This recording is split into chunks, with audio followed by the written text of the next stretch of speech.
I believe in social media. Absolutely use it. I mean, I can't believe that there are 17,000 people who get my tweets. God knows why. 10,000 people turn up and read my blog every day. God knows why. What to read it for? But it works. It's how we've generated this whole campaign. So use social media for all it's worth. The EU is pretty significant for this. I find it very amusing that our government spends a lot of money, it's spent a fortune trying to discredit my numbers, which Mark has talked about, on tax avoidance, tax evasion and so on in this country. Now, I don't know how much it's spent, but it's vastly more than it costs to generate. And then when you go to Europe, the number that is used in Europe is now 1 trillion euros of tax evasion and tax avoidance. And I have to say that actually, that's my number too. It was quite funny when you hear the President of Europe using a number which you sort of, well actually I said to my wife, I made that one up. She says, don't say you made it up. I researched that number. But Europe is actually, I mean, I don't like a lot of things about Europe. It's based upon the free movement of capital, that exploits labour, so I have some major concerns about Europe. I don't pretend I'm a great fan of the European Union. On tax abuse, Europe has been the most effective organisation in the world, I'm afraid to say. It's done more to tackle tax havens than we have, or the OECD has, or the US has, or anybody. Their campaigns to actually get the European Union Savings Tax Directive has been very effective. Their current campaigns to extend it are putting pressure on Luxembourg and Austria and other countries which are abusive. Their recommendations are on how to tackle tax abuse are great, but then they lifted them from a document from the Socialists, which was written by some guy who's an accountant who lives in Norfolk. But and so they are very progressive in a way that, frankly, is not happening elsewhere. And so I really like what Europe is doing in this area. And they've worked really hard to actually expose where money is. And that's been one of their major things, is actually trying to break open the tax havens. They put more pressure on Jersey, Guernsey, Isle of Man and other places where I'm deeply loved to try and expose how much money is there. And they're succeeding.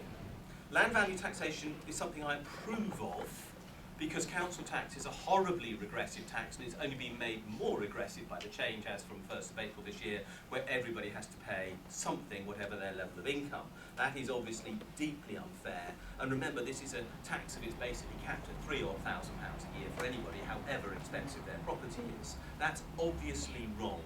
So to have a progressive tax on valuation which starts with nothing and ends up with quite a lot, if you've got a large country estate which you inherited from your father-in-law, like Ian Duncan Smith has got, would, to my way of thinking, be just fine.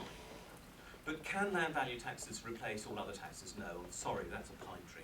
It simply is not possible. It would mean that we would be imposing very heavy amounts of tax on property, and not everybody who is in a big property is able to pay. For example, there are a lot of old people who don't want to move out of what has been their family excuse me, home. I think it will include industrial premises as Yes, well. it would. I entirely agree, but even so, that would not be enough. Remember, we're talking about 170 billion raised by income tax, and at the moment talking about 30 billion raised by council tax.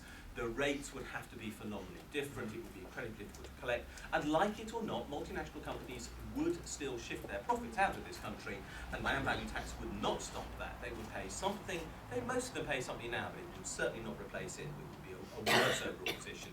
It's a bit like going out. Well, I don't play golf. I've never played golf, but I'm told you go out with a bag of 14 clubs. Do you know why we have roughly 14 taxes? Because it's roughly like a golf bag.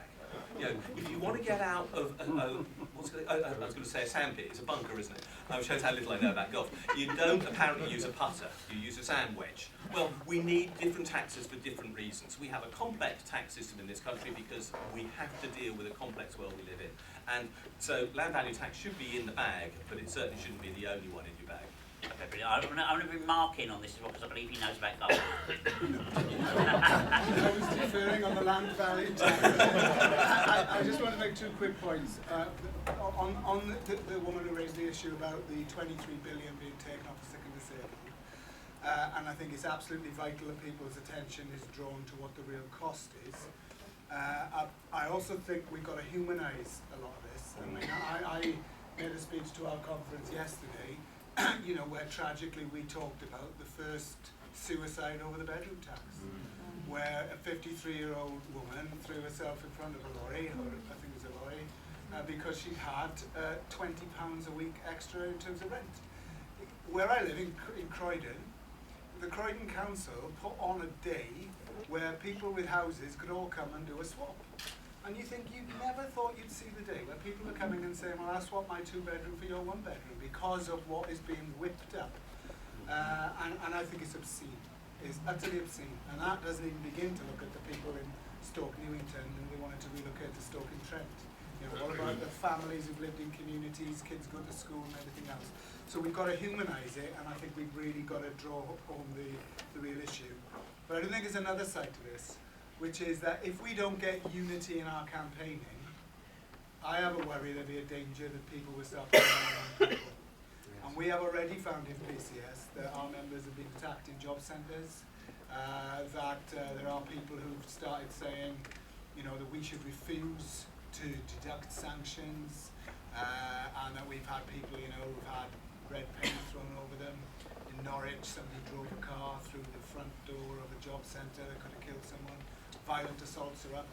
Now, I understand why people are at the end of their tether, but as I said earlier, 40% of these workers claim benefits themselves. And if we get that disunity, then I think we've had it. And therefore, I think from our union's point of view, we work with the unemployed workers centres, with DPAC, with UK Uncut, to make this broad alliance. I just want to say on Europe, John, I just want to make this general point about Europe. This is probably for another meeting, but I just wanted to say this. That apart from whether Europe helps or not on the question of tax, and I think Richard clearly thinks that it's helpful, my worry about the European debate in Britain is that it'll be a real red herring and divert us from what the real issues are. Because the idea that it is Europe that is imposing privatisation, deregulation of workers' rights, it actually ignores the fact that it's been our government, both the Labour one and the Tories, who've actually led the charge to move Europe to the right. And the reality is we don't have privatised railways because of Brussels, we have them because our governments give us privatised railways. And therefore there's a bit of an, I think, issue that when you're going to get UKIP and all the others jumping in from the right, to me it's going to, in the words of Seamus Milne, I think unleash a carnival of reaction if we're not careful. And therefore what I think we say is that we campaign for justice, for workers' rights, for solidarity between peoples, that we don't think, you know, all our problems are here and none of them are here. And I think that unlocks the answers to many of our problems. But if we solely focus and think all our problems lie with the European Union, I think we're letting the real villains off the hook. And I think that's got to be debated on the left. Because clearly the European Union, in terms of, you know, its capitalist nature and what big business gets out of it, are things you can't ignore. But I think to sow the illusion that you leave that and suddenly in Britain we'd have some fairer society really is a massive illusion. And I think the left should go down that route really at its peril. Thanks. Katy, do you want to add anything on any of those questions? I mean, I'd just really like to say that, I mean, I've been having a series of public meetings in my constituency about welfare rights over the last few weeks, and I was expecting everyone to come about bedroom tax. Now, we know that 72% of households that are affected by the bedroom tax include someone that's disabled, but actually the reality was it was carers and people affected by the disability cuts that the people coming to those meetings. And I think we have to get that message through, you know, how disproportionately disabled people are being affected by those cuts. I was a member of the European Scrutiny Committee, Mark, in the last Parliament, and one of the things I found quite interesting, I tended not to go on their trips abroad, but I did a couple of times, and what I found really interesting was the way the diplomats and the senior civil servants who were sent out you know, to work with the European civil servants, what they thought their job was, and it was absolutely clear that they thought their job was to promote the neoliberal agenda within Europe. And I think quite often people on the left forget the role that Britain has played at the absolute forefront of privatisation and neoliberalism throughout Europe. So I would like to sort of echo that point.